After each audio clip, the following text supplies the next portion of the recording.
திமுக சார்பு நிலை எடுத்தது உண்மைதான். அதில் என்ன மாற்று கருத்து இருக்கு?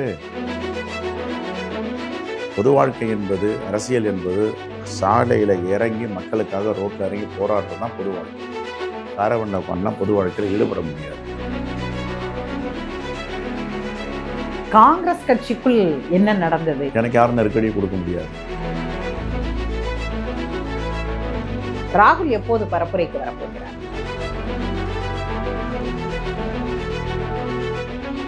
தேர்தலுக்கு பிறகு நீங்கள் திமுகவில் இணைகிறீர்கள்னு ஒரு செய்தியை இணையதளங்கள்ல பார்க்க முடிகிறது.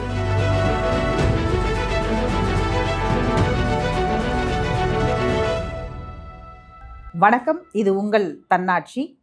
தற்போதைய சிறப்பு விருந்தினர் அகில இந்திய காங்கிரஸ் கட்சியுடைய தமிழ்நாடு மாநில தலைவர் மற்றும் ஸ்ரீபெரும்புத்தூர் தொகுதியுடைய வேட்பாளர் சிட்டிங் எம்எல்ஏ திரு செல்வ பெருந்தகை. வணக்கம் சார். முதலில் வாழ்த்துக்கள். எப்படி இருக்கு தொகுதி? உங்களுடைய தொகுதி ஏற்கனவே நீங்க பார்த்துட்டு இருந்த தொகுதி எப்படி இருக்கு? தொகுதி ரொம்ப நல்லா இருக்கு, நல்ல வரவேற்பு இருக்கு. நாங்கள் வாக்குறுதி கொடுத்ததெல்லாம் நிறைவேற்றி இருக்கோம். Centralized promise, constituency wise promise. இப்போ தொகுதி வாரியாக கொடுத்த வாக்குறுதிகளை 100% நிறைவேற்றியிருக்கோம்.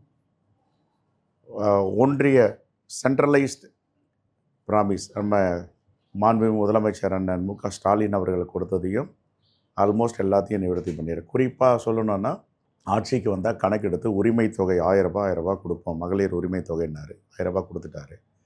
மகளிர் விடியல் பயணம் சொன்னார். மகளிர் விடியல் பயணம், கட்டணமெல்லாம் பயணம் நகர பேருந்தில் போகலான்ட்டு அதையும் நிறைவேற்றியிருக்காரு. மாணவ மாணவிகளுக்கு 5ஆம் வகுப்பு முதல் காலை உணவு திட்டத்தை கொண்டு வந்திருக்காரு. பெருந்தலைவர் காமராஜர் மதிய உணவு திட்டத்தை கொண்டு வந்தார். ஆனால் தமிழ்நாட்டில் இல்லை, இந்தியாவில் உலகத்திலேயே இல்லாத காலை உணவு திட்டத்தை முதலாக தமிழ்நாட்டில் கொண்டு வந்தவர் நம்முடைய மாண்பு முதலமைச்சர் அண்ணன் மு க ஸ்டாலின் அவர்கள். அதே போன்று பள்ளி மாணவர்களுக்கு மட்டும் செஞ்சால் போதாது, கல்லூரி படிக்கின்ற மாணவர்களுக்கு தான் திட்டம் கொண்டு வரணுன்ட்டு கல்லூரி படிக்க போகிறாங்க. +2 வரைக்கும் போகிறாங்க. அதுக்கப்புறம் கல்லூரிக்கு கால் வைக்க முடியலை. காரணம் என்னன்னா வறுமை, இன்னொரு பக்கம் ஒரு ஊக்குவித்தல் இல்லாமல் இருந்தது.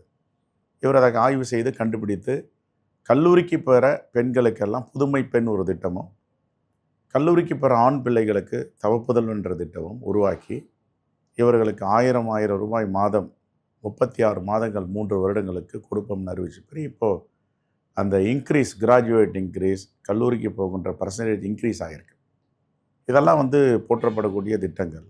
ஓஏபி பென்ஷன், மாற்றுத்திறனாளருடைய பென்ஷன், அப்புறம் ஆதரவற்ற பெண்களுடைய பென்ஷன்லாம் உயர்த்தி கொடுத்துருக்காரு. இப்படி பல திட்டங்கள். இப்போ எல்லாம் நோவல் ஐடியாஸ். சாதாரணமாக பார்த்தீங்கன்னா கிராமங்களில் ரேஷன் பொருள் வாங்கணுன்னா வயதானவங்க போக முடியாது. ஏன்னா நீண்ட நெடிய நேரம் க்யூவில் நிற்க முடியாது வரிசையில். மாற்றுத்திறனாளிகள் போக முடியாது. முன்னாடிலாம் மாற்றுத்திறனை முடியாமல் கையில் ஒரு பேகு, கேன் வச்சுட்டு இருப்பாங்க. நமக்கே சங்கடமாக இருக்கும். ஆனால் இப்போ என்ன பண்ணிட்டாரு, தாயுமானவர் திட்டத்தில் எல்லாம் வீடு வீடுக்கு இந்த பொருள் போய் சேரணும் அப்படின்ட்டு இப்போது வாக்குறுதி கொடுத்துருக்காரு. என்ன வாக்குறுதி கொடுத்தாருன்னா, பெண்களுக்கு கொடுக்கின்ற உரிமை, மகளிர் உரிமை தொகை 1000 ரூபான்றது 2000 ரூபாய் ஆட்சிக்கு வந்த பிறகு கொடுப்போம். 1000 ரூபாய் கொடுக்குற புதுமை பெண் தவப்புதல் திட்டத்துக்கு 1500 ரூபாய் கொடுப்போம். ஓஏபி பென்ஷன்கள், மாற்றுத்திறனாளிகள், முதியோர்கள், ஆதரவற்ற பெண்களுக்கு 1500 ரூபாய் கொடுக்குற 2000 கொடுப்போம். கலைஞர் காப்பீட்டு திட்டம், திடீர்னு ஹார்ட் அட்டாக் வந்துடுது, மாற்று அறுவை சிகிச்சை தேவை இருக்குது அப்படின்னா அதுக்கு 5 லட்ச ரூபா வரைக்கும் கலைஞர் காப்புரிமை இருந்தது, இப்போ 10 லட்சமாக ஆக்கியிருக்காரு. இது மாதிரி நிறைய சொல்லிகிட்டே போகலாம். இந்த திட்டங்கள்லாம் இப்போ மக்கள்கிட்ட பேசுது. பொங்கலுக்கு 3000 ரூபாய் கொடுத்தார் பொங்கல் பரிசுன்னு. 1000 ரூபாய் மகளிர் உரிமை தொகையை தேர்தல் காலத்தில் எப்படி கொடுக்கலான்னு எடப்பாடியும் மோடியும் கேள்வி கேட்டதாக நீதிமன்றத்துக்கு போகிறதா ஒரு செய்தி வந்தது. உடனே எல்லோருக்கும் 5000 ரூபாய் அக்கௌண்ட்டில் வர வச்சுட்டார். இப்படி மக்கள் நலத்திட்டங்கள், சமூக நீதிக்கான திட்டங்களை கொண்டு வருவதில் ஒரு முதன்மை முதலமைச்சராக இருக்கிறார். ஆகவே எங்கே பார்த்தாலும் ஆதரவும் வரவேற்பும் பெருவாரியாக இருக்குது. சாதாரணமாக பார்த்தீங்கன்னா ஒரு சட்டமன்ற உறுப்பினர் 5 வருஷம் இருந்தாவே ஒரு ஆன்டி இன்கம்பன்சின்னு சொல்லுவாங்க. ஒரு எதிர்ப்பு மனநிலை இருக்கும். போகிற இடத்துலலாம் கேள்வி கேட்பாங்க, பேசுவாங்க. ஆனால் இப்போ நான் எல்லா இடத்துலையுமே போகிறேன், எந்த இடத்துலையுமே அந்த மனநிலையில் மக்கள் இல்லை. ஆரவாரம் பண்ணுறாங்க, ஆரத்தி எடுக்கிறாங்க, மாலை போடுறாங்க, சால்வை போடுறாங்க, பூ மாலையாக பொழியுது மேலே இருந்து, எங்கேருந்து அடிக்கிறாங்கன்னு தெரியாது பூவை எடுத்து. இப்படி ஒரு மிகப்பெரிய வரவேற்பு இருக்குது. மீண்டும் இந்த ஆட்சி 210 தொகுதிக்கு மேல் வெற்றி வரும்னு என்னுடைய பொலிட்டிக்கல் அனுபவத்தில் நான் நம்புகிறேன். தமிழ்நாடுடைய டெட்ராய்டு அப்படிம்பாங்க ஸ்ரீபெரும்புதூர் தொகுதி. அந்த தொகுதி தான் வந்து மிகப்பெரிய அளவில் தொழில் துறையில் பங்களிப்பு செய்யக்கூடிய, ஜிடிபியில் பங்களிப்பு செய்யக்கூடிய ஒரு முக்கியமான தொகுதிகளில் இதுவும் ஒன்று. அதோடைய வளர்ச்சி இந்த 5 ஆண்டுகளில் நீங்கள் சட்டமன்ற உறுப்பினராக இருக்கிற காலகட்டங்களில் என்ன மாதிரியான வளர்ச்சிகளை கொடுத்துருக்குறீங்க? இல்லை, 2. ஒரு அரசுக்கு வந்து சமூக நீதி பார்வை இருக்கணும், பொருளாதார வளர்ச்சி பார்வை இருக்கணும். இப்போ சில இடத்துல பார்த்தீங்கன்னா பொருளாதார வளர்ச்சி பார்வை இருக்கும், சில மாநிலங்களில் சமூக நீதி பார்வை இருக்காது. ஒரு சில மாநிலங்களில் வந்து பார்த்திங்கன்னா சமூக நீதி பார்வை இருக்கும், பொருளாதார வளர்ச்சி பாதை இருக்காது. ஆனால் இங்கே 2 கண்களை போல, ஒரு பக்கம் சமூக நீதி பாதை, இன்னொரு பக்கம் பொருளாதார வளர்ச்சி பாதை. இதில் ரொம்ப தெளிவாக பேலன்ஸ் பண்ணி அவர் கொண்டு போனார். இப்போ நான் சொன்ன திட்டங்கள்லாம் சமூக நீதிக்கான திட்டங்கள். பெண்கள்னா எந்த ஆதாரமும் இல்லாமல், எந்த வாழ் உரிமையும் இல்லாமல் முடங்கி கிடக்கிறாங்க. இந்த 1000 ரூபான்றது அவங்களை ஸ்டிமுலேட் பண்ணுது. எனக்கு மாதம்னா ஒரு 1000 ரூபா வரும், நான் என்னுடைய சொந்த காலில் நிற்கிறோம், நம்பிக்கை கொடுக்குது, ஒரு தைரியத்தை கொடுக்குது, தாய் வீட்டு சீதனம் போல். அப்போ இது எங்கே வரோம்? பொருளாதார வளர்ச்சியில் தான் அதை கொடுக்க முடியும். அந்த பொருளாதார வளர்ச்சி தான் நீங்கள் சொல்கிற தமிழ்நாட்டுடைய டெட்ராயாக இருக்கிற இங்கே தொழிற்பேட்டைகள், தொழிற்சாலைகள். ஆனால் நாம் வசூல் பண்ணுற ஜிஎஸ்டி தொழிற்சாலைகள் மூலமாக ஏற்றுமதி, இறக்குமதி, இந்த ஜிஎஸ்டி ஒன்றிய அரசுக்கு நேராக போகுது. நமக்கு கொடுக்க வேண்டிய பங்களிப்பை சரியான முறையில் கொடுக்குறாங்கன்னா கொடுக்கல. இந்த ஜிஎஸ்டி எடுத்து உத்தரப்பிரதேசத்திற்கும் பாஜக ஆளும் மாநிலங்களை கொடுக்குறாங்க. இதுலேயும் பிரச்சனை இருக்குது. அதாவது காங்கிரஸ் திமுக இந்த உறவு வந்து ஒரு கிட்டத்தட்ட 3வது 4வது தேர்தலை நோக்கி நகர்ந்து நீங்கள் வந்து இன்டாக்ட் கூட்டணி அப்படியா இருந்தீங்க. ராகுல் எப்போது பரப்புரைக்கு வரப்போகிறார்? இல்லை, திட்டமிட்டு இருக்காங்க, வரப்போகிறார். வெகு விரைவில். இப்போ அவருக்கு அங்கே தொடர்ந்து 5 மாநில தேர்தலில், குறிப்பாக அஸ்ஸாம், மேற்கு வங்கம், கேரளாவில் ஒரு சவாலாக எடுத்து பண்ணிகிட்ருக்காரு. இப்போ நாடாளுமன்றம் இருக்குது, எதிர்க்கட்சி தலைவர் என்ற முறையில் அனைத்து கட்சி கூட்டம் வேறு இருக்குது. அநேகமாக எனக்கு தெரிஞ்சு 18, 19, 20 வருவதற்கு 100% வாய்ப்பு.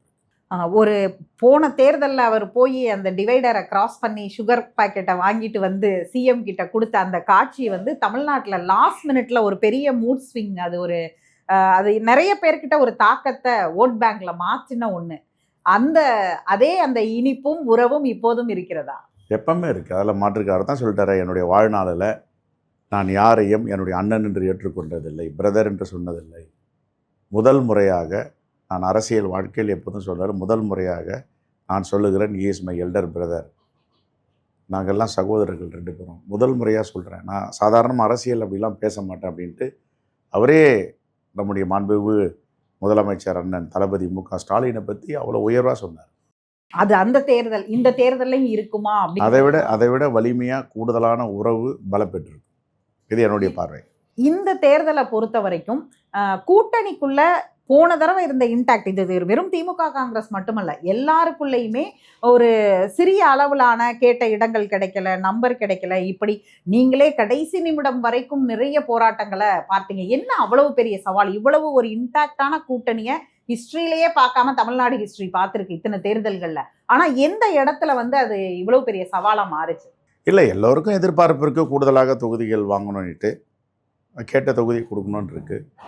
அவங்களுக்கு இப்போ புதியதாக வந்து தேமுதிக, மக்கள் நீதி மையம், இஸ்லாமிய அமைப்புகள், பல கட்சிகள் புதுசாக வந்திருக்கு.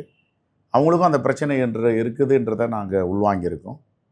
ஒரு வழியாக எல்லோரும் மனநிறைவோடு ஒரே விஷயந்தான், எண்ணிக்கை அடிப்படையிலா தொகுதி அடிப்படையிலா என்றதை விட அதை தாண்டி யார் ஆள வேண்டும், யார் ஆளக்கூடாது, தமிழ்நாட்டில் யார் கால் ஊன்ற வேண்டும், யார் கால் ஊன்றக்கூடாது, அந்த அடிப்படையில் தான் நாங்கள் அந்த தேர்தலை சந்திக்கிறோம். கூட்டணி பேச்சுவார்த்தையும் அப்படி தான் நடந்தது. காங்கிரஸ் கட்சிக்குள் என்ன நடந்தது? ஏன் வந்து நீங்கள் அந்த முடிவு நீங்களாகத்தான் எடுத்தீங்களா தேர்தலுக்கு பிறகு?